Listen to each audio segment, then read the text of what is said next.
What is up, guys? Welcome back to a brand new Brawl Stars video. Today, we're going to be hopping into some Double Trouble Showdown, but not just that. We are going to be talking about Leon and how he's going to be fitting into the game. I think, in particular, he's going to be really good in some specific game modes, but he'll probably be pretty awesome in every game mode. We'll talk about why and those specific game modes in just a second. Let's go ahead and get right into it. So first and foremost, guys, the most important thing to mention here is that he has a damage output that's better the closer you are to your opposing brawler, which means that his super is going to go hand in hand with having a decent damage output if you can sort of sneak up behind an opponent and then just take them out. Now, that obviously leads into the next thing that we don't know about him, which is necessarily, I guess, his star power. Now, we could know his star power right now because he obviously had it unlocked based on the icon that was under him during the clips that we did see in his teaser, but at the same time, it very well could have not been implemented for, you know, a number of reasons into that clip. You know, even though it showed that he did have the star power, that could just be the level 10 stats, not necessarily the actual star power itself, so we might need to wait to see what happens. With that said, I do think most likely the speed boost that he appears to get after he uses his super is most likely going to end up being his star power. Honestly, guys, I have no idea if that's the truth or not. I know that there's probably other content creators that have talked about this significantly, sort of analyzed the trailer itself and the teaser, you know, clips that we did get of Leon, but I don't know for sure that that's going to be the case. Obviously, again, Supercell could have things in their back pocket that they're not showing us right now because they want to sort of surprise us when we do actually get them in the game. And I'm kind of excited to see what it actually ends up being. I have no idea what it could possibly be at this point in time, but it should be something really, really good. And it's also going to add to the fact that his skill ceiling is absolutely ridiculous, which we'll talk about in a minute. Another important thing to note here is that his HP appears to be pretty good, topping out in sort of the mid-range as opposed to, you know, a Ricochet-like early range and a, you know, tank-like late range as far as just your total HP count is concerned at max level. So all around, you can expect him to be pretty relevant, even going 1v1 up against your tanks and your, you know, mid-range brawlers. I definitely think that that's very, very likely. The counters to him probably are going to end up being long-range brawlers that can do a lot of damage from a farther distance than he can handle. With that said, you know, his super does kind of counter that situation because he's going to be able to go invisible, and then if your opponents don't actually know where you're running, you know, you kind of juke them out, are able to dodge all their shots and aren't shown by them attacking and hitting you, then you're going to be able to take them out from a close range, do a lot of damage very quickly, even just auto-aim your normal attack and just have a ridiculous damage output drop on top of your opponent's lap, and they're going to not be able to respond to it whatsoever. Now, what game modes is he going to be impactful in? Well, first and foremost, as with every high skill cap brawler, we're going to probably see him played in every single game mode. I would imagine to varying degrees of success unless he does eat a nerf post-release. But I do think that he looks very powerful right off the bat, enough so that he most likely will not have any trouble competing in any game mode in particular. Now, in Heist, maybe not going to be that impactful. In Bounty, maybe not as impactful as you'd hope. With that said, his super could make for some really clutch endgame plays in Bounty, so I am kind of excited to see that happen. And I feel like in the same situation where you see Penny played very often in your Bounty games, you could very well see a lot of Leon played in Bounty because of the endgame prowess that he has. Once he does build up that super, he's going to be able to sort of juke out opponents, get behind him, and then take them out. And that's really his main focus. Now, the most impactful game modes, I think, are going to end up being two in particular.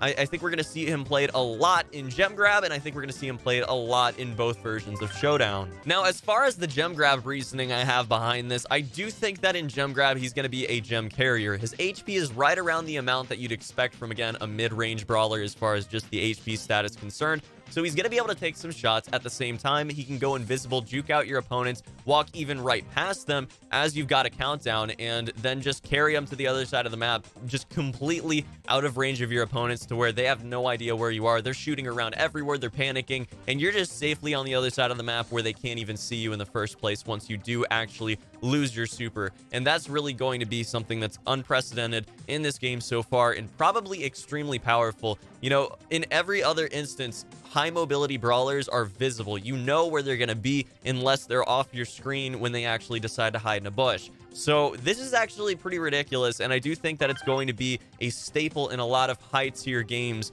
of Gem Grab. As far as Showdown is concerned, I do think that he's going to be more impactful in Duo Showdown than Solo Showdown because you know, he's not going to be like a tank, but he's going to be going up against tanks. And that means that, you know, he's going to have some issues in a lot of showdown maps. With that said, having a tank to balance you out, having a nice duos partner that's either long range or mid range or short range, that's going to complement the fact that you can go invisible and, you know, close out kills with your teammate, you know, that's going to be very impactful. You're going to be able to bait people in by having your teammate sort of run out of maybe a bush and sort of accidentally, you know, air quote, accidentally show themselves, and then sort of bait them into the bush area that you're hiding in, go invisible, go behind them, and take them out from a close range. It's very, very possible that that's going to be how it works out in practice in Duo Showdown, and I'm extremely excited to juke people out, bait them into a bush, and just destroy them in that way. And it's even better than with tanks in a lot of cases, because they'll be lured towards the bush, but they're going to be cautious.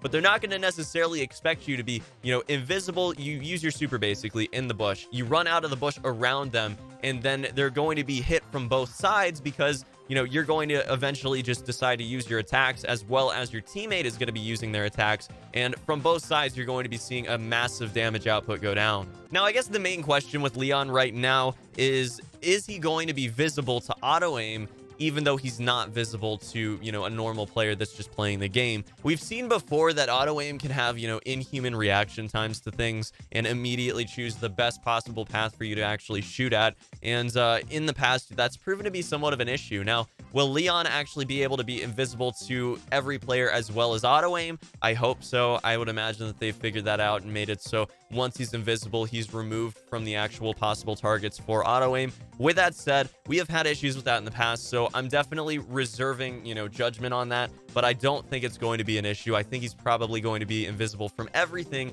including auto aim. Now, when Leon does come out, we're going to be making a lot of videos on him. I'm very excited to explore him in pretty much every single game mode, and then I'll be making, you know, a how to play him like a pro guide, because after, you know, I want to say maybe 5 days to a week, we're most likely going to have a pretty good idea as to where he really fits into the meta. And if he's as powerful as he was in that trailer, in that teaser, then we absolutely will see a significant meta change, as well as, you know, some balance changes that are probably coming with this next update. But guys, I am very excited for him. I'm very excited for the next update. Can't wait to try him out. We're definitely going to gym him if we have to, but I've got roughly 200 brawl boxes, roughly 200 chances to go ahead and pull him all together with my league rewards, brawl boxes, and big boxes, as well as 90 gems here, a whole 90, guys. And I do think that we're probably going to be getting him day one, no matter what. Very excited about it. Hope you guys are as well. Let me know down in the comment section below what you think of Leon. Do you think he's going to be impactful in Heist?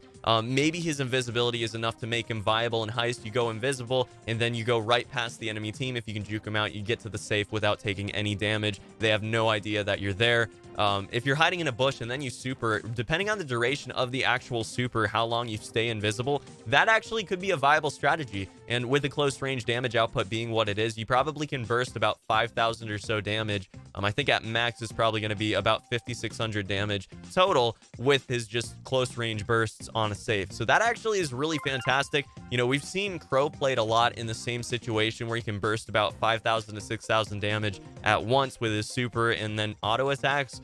So maybe that's a viable strategy as well. I honestly don't know how it's going to go, but I'm very excited to see, and I hope to see you back here for the next video very, very soon. I hope you're as excited as I am for this next update. As always, let me know down in the comment section below if you have any ideas for future videos you'd like to see on the channel. I will see you in the next one. Till then, peace.